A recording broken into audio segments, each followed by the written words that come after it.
Students, स्वागत है आपका हमारे channel study with no doubt in math में। आज का हमारा टॉपिक वास्तविक संख्याएं का हम देखेंगे। क्वेश्चन नंबर 6 है हमारा, यूक्लिड विभाजन एल्गोरिथ्म के प्रयोग से 90 और 144 का एचसीएफ ज्ञात करो। तो हमें यूक्लिड विभाजन का प्रयोग करते हुए 90 और 144 का क्या निकालना है, एचसीएफ निकालना है। तो हम इसमें देखेंगे, सबसे पहले छोटी संख्या को प्राप्त करेंगे। सबसे छोटी संख्या इसमें देखेंगे कौन सी है। सबसे छोटी संख्या हमारी 90 है, तो 90 को हम भाग देंगे 90 से हम भाग देंगे 144 को। 144 को हम भाग देंगे 90 से, तो हमारा 90 का पहाड़ा जाएगा एक बार, 90 एकम 90 हो जाएगा। तो यहाँ से 4 में से 0 घटाएंगे तो आ जाएगा 4, और यहाँ से 14 में से 9 निकालेंगे तो आ जाएगा 5। अब हमारा हो गया ये पहला स्टेप नंबर 1 था। स्टेप 1 था, हमने भाग दिया किसको, 144 को भाग दिया किससे, 90 को। 90 से भाग दिया और कितनी बार गया, एक बार, और हमारा शेषफल कितना आया, 54। तो यहाँ से देखेंगे हमें जहाँ शेषफल 54 प्राप्त हुआ, 54 प्राप्त हुआ। अब हमें शेषफल 0 नहीं प्राप्त हो रहा है, तो हम अगला स्टेप, जब तक हम 0 प्राप्त नहीं कर देते शेषफल, तब तक हम इसको भाग देते रहेंगे। तो अगला स्टेप है हमारा स्टेप नंबर 2। तो स्टेप नंबर 2 में हम जाएंगे, शेषफल हमारा आया था 54, और हमें 54 से भाग देना है किसको, 90 को। तो हमारा पहाड़ा जाएगा कितनी बार, 54 एकम 54, तो हो जाएगा 54, और 10 में से 4 निकल जाएगा 6, और यहाँ से उधार गया था तो बचेगा 8, 8 में से 5 निकल जाएगा तो कितना आ जाएगा, 36, मतलब 3। हमारा शेषफल कितना है, 36। तो अगला स्टेप देखेंगे, हमने 90 को भाग दिया कितने से, 54 से, और कितनी बार गया था पहाड़ा, एक बार, गुणे 1 हो जाएगा, प्लस 36 हमारा क्या आया था, शेषफल। तो हमें यहाँ शेषफल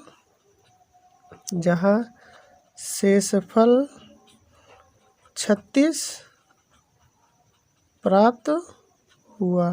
तो हमें शेषफल क्या प्राप्त हुआ, 36 प्राप्त हुआ। तो इस तरह से अभी हमें शेषफल 0 प्राप्त नहीं हुआ, तो हम अगला स्टेप देखेंगे। तो स्टेप नंबर 3 पे जाएंगे। तो शेषफल जो हमारा प्राप्त हुआ था 36 प्राप्त हुआ था, और हमने किसको भाग दिया था, 54 से भाग दिया था। तो अब हम 54 को भाग देंगे, तो यहाँ से हो जाएगा 36 एकम 36, तो हो जाएगा 14 में से 6 निकल जाएगा, 8 आ जाएगा, और यहाँ से उधार गया था तो 4 में से 3 निकल जाएगा तो 1 बचेगा। तो यहाँ पर भी हमें शेषफल 0 नहीं प्राप्त हुआ, तो हमने भाग दिया था किसको, 54 को भाग दिया था 36 से, कितनी बार गया था, एक बार, और हमें शेषफल कितना प्राप्त हुआ, 18। तो हमें यहाँ लिखना पड़ेगा, जहाँ शेषफल कितना प्राप्त हुआ, 18 प्राप्त हुआ,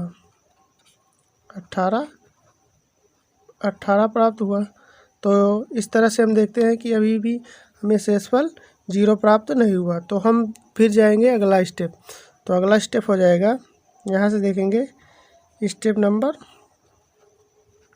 4 पे जाएंगे। तो स्टेप नंबर 4 पे जब जाएंगे तो हम भाग देंगे 18 से, और किसको, 36 को। तो 2 बार जाएगा, 18 दूना 36, शेषफल हमें क्या प्राप्त हुआ, 0। तो हमने भाग दिया 36 को किससे, 18 से, कितनी बार गया, 2 बार, और शेषफल तब जाके हमें 0 प्राप्त हुआ। अब यहाँ देखते हैं, जहाँ शेषफल हमें 0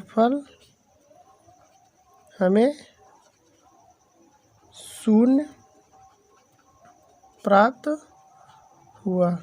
शेषफल हमें क्या प्राप्त हुआ? 0 प्राप्त हुआ।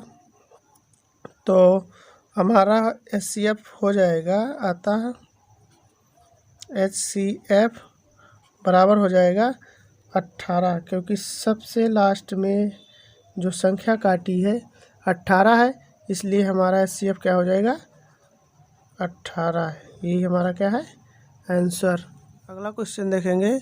किसी परेड में 616 सदस्यों वाली एक सेना की टुकड़ी को 32 सदस्यों वाले एक आर्मी बैंड के पीछे मार्च करना है। दोनों समूहों को समान संख्या वाले स्तंभों में मार्च करना है।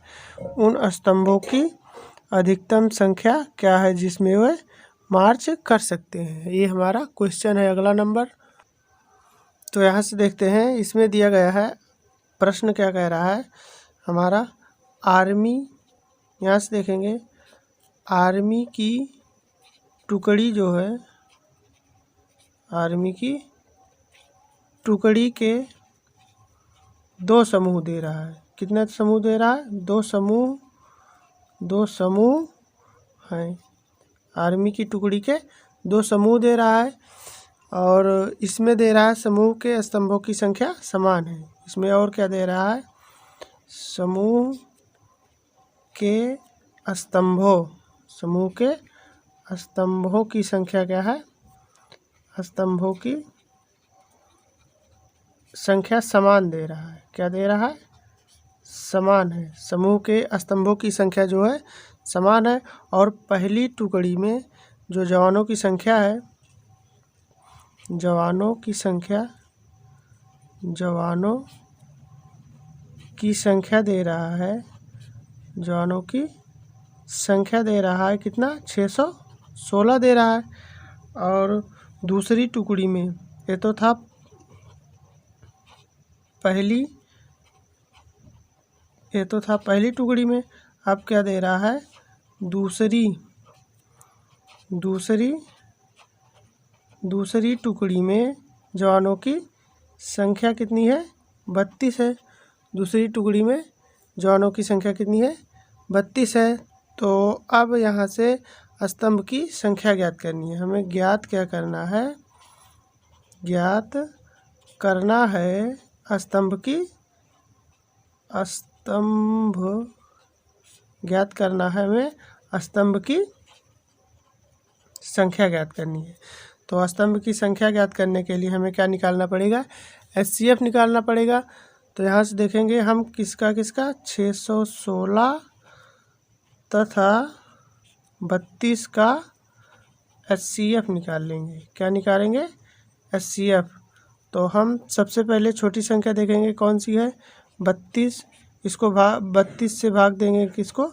616 को हम भाग देंगे तो कितनी बार जाएगा? एक बार जाएगा। 32 एकम 32, तो यहाँ से 11 में से 2 निकल जाएगा, आ जाएगा 9, और ये हो जाएगा 5 में से 3 निकल जाएगा तो आ जाएगा 2, तो हो जाएगा 29। और अब बच रहा है हमारा 6, तो हम यहाँ 6 लिखेंगे तो कितनी बार जाएगा? 3 9 27, 9 बार जा रहा है, तो हो जाएगा 9 दूनी 18 और 9 त्रिक 27 है 28। तो हम घटा देंगे तो हो जाएगा 8, और ये कट जाएगा तो फिर से भाग देंगे। अब हमारा शेषफल 8 आ रहा है, तो हम इसको 32 को भाग दे देंगे 8 से, तो हो जाएगा 8 चौक 32। शेषफल हमें क्या प्राप्त हुआ? 0। तो हमारा HCF निकल कर आ गया क्या? 8। यही हमारा आंसर है, क्योंकि जो 8 जो है 32 और 616 दोनों को काट रही है, और ये सबसे बड़ी संख्या है, इसलिए हमारी क्या है? HCF। ये हमारा आंसर है। तो स्तंभों की संख्या कितनी निकल कर आई? 8। स्तंभ की संख्या कितनी है? 8। हमारा अगला क्वेश्चन है, दर्शाइए कि कोई भी धनात्मक विषम पूर्णांक 6q+1 या 6q+3 या 6q+5 के रूप का होता है, जहाँ q कोई पूर्णांक है। मतलब कोई भी धनात्मक विषम पूर्णांक कह रहा है। तो यहाँ हम देखेंगे, माना कोई धनात्मक विषम पूर्णांक, माना कोई धनात्मक विषम पूर्णांक ए है। हम कोई धनात्मक विषम पूर्णांक क्या मान लेंगे, ए मान लेंगे। और हमें बी दे रहा है, यहाँ से बी बराबर क्या है 6 दे रहा है। तो हम यहाँ से देखेंगे विभाजन एल्गोरिथ्म का प्रयोग करेंगे। तो हमारा यूक्लिड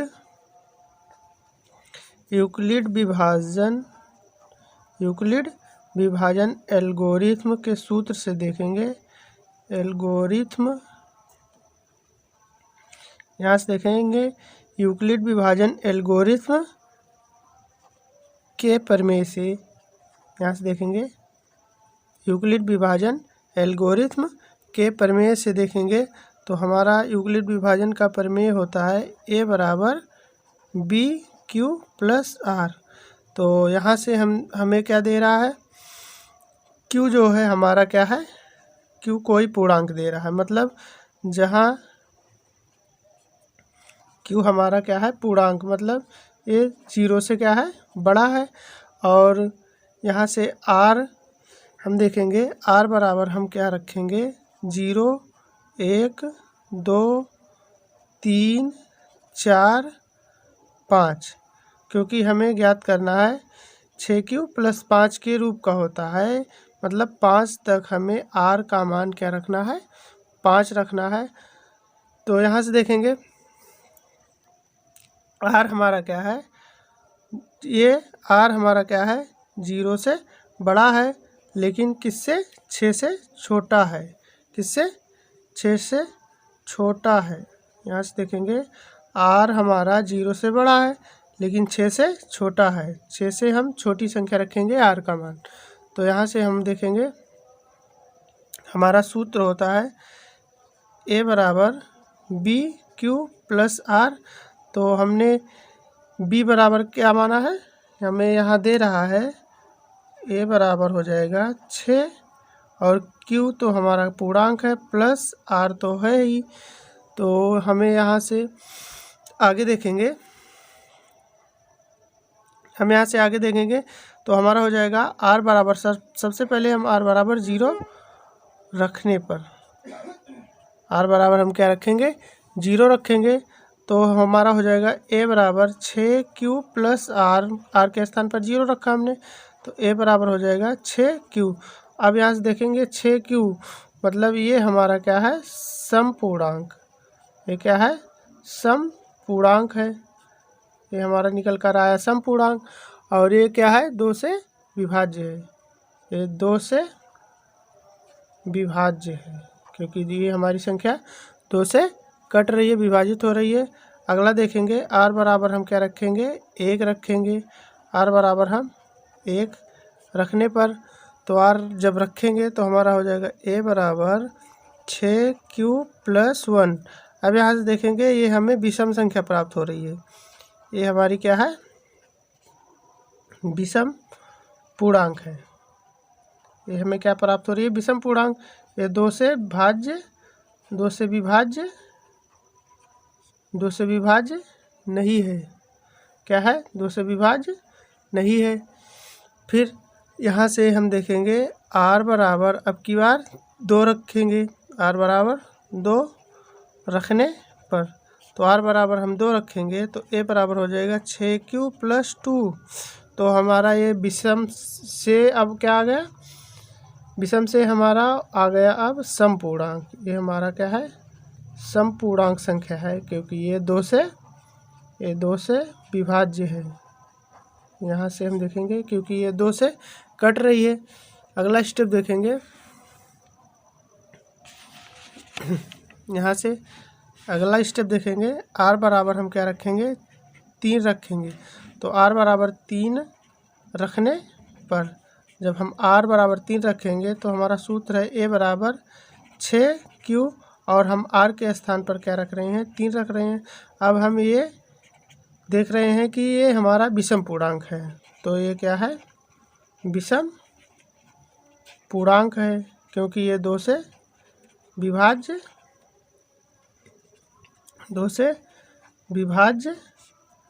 नहीं है, 2 से विभाज्य नहीं है, ये 2 से विभाजित नहीं हो रही है।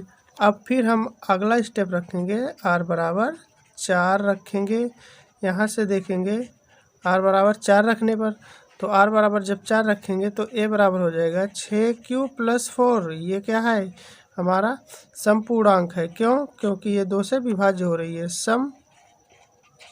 ये क्या है, समपूर्णांक है, क्योंकि ये 2 से क्या हो रही है, 2 से विभाजित हो रही है, 2 से विभाजित है। अगला स्टेप देखेंगे, r बराबर हम क्या रखेंगे, 5 रखेंगे। 5 रखने पर जब हम r बराबर 5 रखेंगे तो a बराबर हो जाएगा 6q + 5।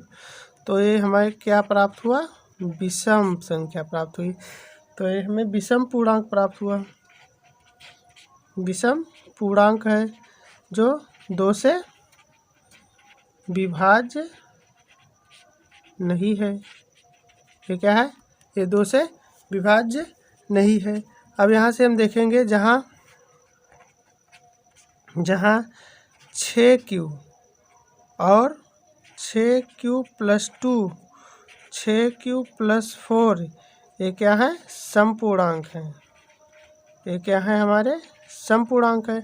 जबकि 6q + 1, 6q + 3 और 6q + 5 ये हमारे क्या है, विषम पूर्णांक है। ये क्या है, ये क्या है, विषम पूर्णांक है। तो इस तरह से यह जो हमें दिया गया था, ये हमारा धनात्मक विषम पूर्णांक किस रूप का होता है, 6q + 1, 6q + 3 और 6q + 5 के रूप का होता है। इस तरह से यह सिद्ध हुआ। अगला क्वेश्चन है, यूक्लिड विभाजन एल्गोरिथ्म का प्रयोग करके दर्शाइए कि कोई भी धनात्मक पूर्णांक का वर्ग किसी पूर्णांक m के लिए 3m या 3m + 1 के रूप का होता है। इसमें दे रहा है कोई धनात्मक पूर्णांक है जिसका वर्ग 3m या 3m + 1 के रूप का होता है। तो हमें ये प्रूफ करना है। तो यहाँ से देखेंगे, माना कोई धनात्मक पूर्णांक x है। इसमें दे रहा है माना कोई धनात्मक पूर्णांक, हम क्या मानेंगे, x मान लेंगे। माना कोई धनात्मक पूर्णांक x है, इसको हम जिसे हम 3q या 3q + 1 के रूप में हम इसको लिख सकते हैं। इसको हम 3q या 3q + 1 के रूप में लिख सकते हैं। तो हमें सिद्ध करना है क्या, यहाँ से हमें इसको प्रूफ करना है कि ये धनात्मक पूर्णांक जो हमने माना है इसका वर्ग 3m या 3m + 1 के रूप का होता है। यही हमें क्या करना है, प्रूफ करना है। तो सबसे पहले हम देखेंगे हमने क्या माना है। सर्वप्रथम यहाँ से देखेंगे, सर्वप्रथम हमने x बराबर क्या माना, x बराबर हमने क्या माना पहले, 3q। हम सबसे पहले x बराबर 3q लेंगे। तो अब हम कह रहा है धनात्मक पूर्णांक का वर्ग, तो हम क्या करेंगे, दोनों पक्षों का वर्ग करा देंगे। तो यहाँ से देखेंगे दोनों पक्षों का वर्ग करने पर, तो हम जब दोनों पक्षों का वर्ग कराएंगे तो हो जाएगा x² = 3q का होल स्क्वायर। तो हो जाएगा x² = 3 × 3 = 9 q² हो जाएगा। अब यहाँ से हम x² बराबर इसको हम लिख सकते हैं 3 × 3q²।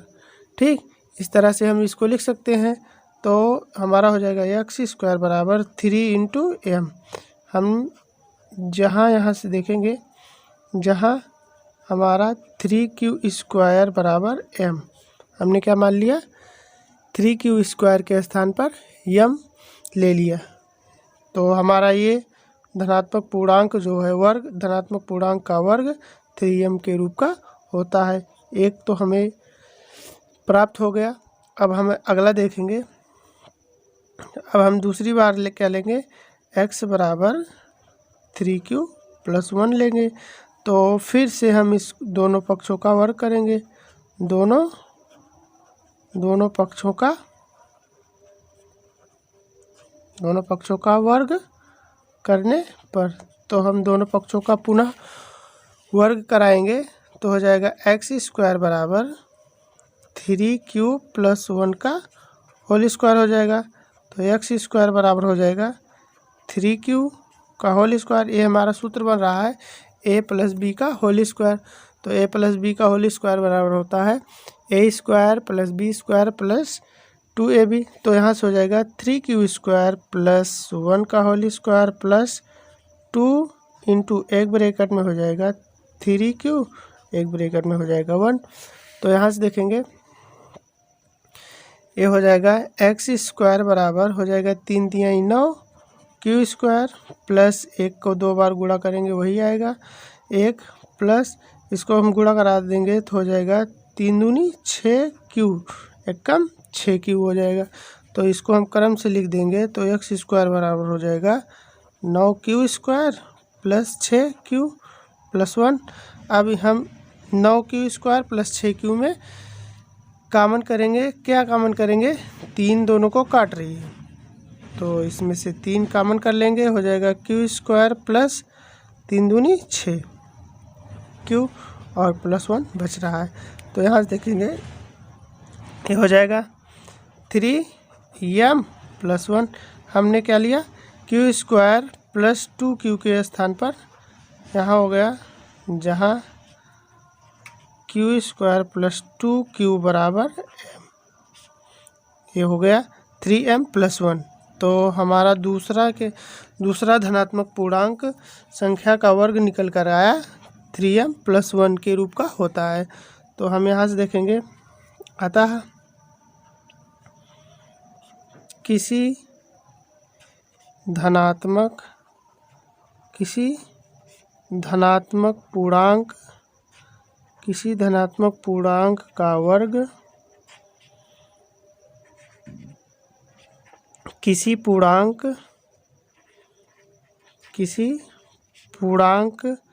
m के लिए 3m या 3m+1 के रूप का होता है। यही हमें क्या करना था, प्रूफ करना था कि ये धनात्मक पूर्णांक का जो वर्ग है वो 3m या 3m+1 के रूप का होता है। आज के लिए बस इतना ही। तो आपको हमारा ये वीडियो पसंद आया हो तो हमारे वीडियो को लाइक करें, शेयर करें, और हमारे चैनल को अभी तक सब्सक्राइब ना किए हो तो हमारे चैनल को सब्सक्राइब करें ताकि हमारे अन्य वीडियो आपको मिलते रहें। तो आज के लिए बस इतना ही, फिर मिलेंगे एक नए वीडियो में एक नए टॉपिक के साथ। तब तक के लिए मुस्कुराते रहिए। Thanks for watching.